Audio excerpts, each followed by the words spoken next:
আসসালামু আলাইকুম। আমি নুসরাত তাবাসসুম। আজকে আমরা কথা বলবো রক্তে হিমোগ্লোবিন বাড়ে যে সকল খাবার তা নিয়ে। রক্তে হিমোগ্লোবিন কমে মূলত আয়রন ডেফিসিয়েন্সির কারণে। উচ্চমানের প্রোটিন থেকে আমরা উচ্চমানের আয়রন পেয়ে থাকি। আয়রন সাধারণত ২ রকম হয়ে থাকে। একটি হচ্ছে হিম আয়রন ও নন হিম আয়রন। প্রাণীজ জাতীয় পদার্থ থেকে আমরা হিম আয়রন পেয়ে থাকি, যেমন গরুর মাংস, খাসির মাংস, মুরগির মাংস, ডিম, এছাড়া গরু, খাসি, মুরগির কলিজা ইত্যাদি। এগুলোকে ফার্স্ট ক্লাস প্রোটিনও বলা হয়। এছাড়া হচ্ছে উদ্ভিদ থেকে আমরা নন হিম জাতীয় আয়রন পেয়ে থাকি, যেমন শাকসবজি, ফলমূল, ডাল ও বীজ। শাকসবজির মধ্যে হচ্ছে কলমি শাক, পালং শাক, কচু শাক ও কচু, সজনে পাতা, ধনিয়া পাতা ও পুদিনা পাতা।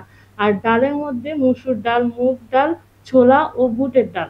আর ফলমূলের মধ্যে আমরা খাবো হচ্ছে খেজুর, কলা, আপেল, এছাড়া কিচমিচ। আর বাদাম ও বীজ থেকে আমরা কিছু পরিমাণে আয়রন পেয়ে থাকি।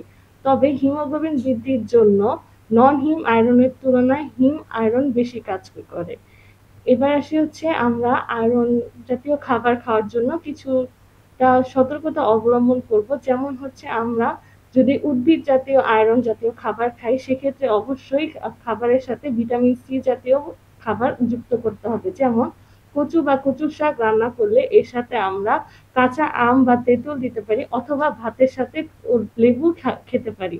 এছাড়া হচ্ছে প্রতিদিন আমরা আমাদের খাদ্য তালিকায় মিক্স ডাল রাখতে পারি। ডালের সাথে অবশ্যই আমরা লেবু বা টক জাতীয় কোনো খাবার খাবো। আর প্রতিদিন বিকালে আমরা বাদাম খাওয়ার অভ্যাস করব। এছাড়া হচ্ছে সপ্তাহে ১ থেকে ২ দিন ৯০ থেকে ১২০ গ্রামের মতো ফার্স্ট ক্লাস প্রোটিন খেতে হবে। আর আয়রন জাতীয় খাবার গ্রহণের সময় কখনোই ক্যাফেইন জাতীয় খাবার যেমন চা, কফি এগুলো খাওয়া যাবে না। এছাড়াও যদি কেউ অতি দ্রুত আয়রন বৃদ্ধি করতে চায় বা হিমোগ্লোবিন বাড়াতে চায়, সেক্ষেত্রে চিকিৎসকের পরামর্শ অনুযায়ী আয়রন সাপ্লিমেন্ট গ্রহণ করতে পারে।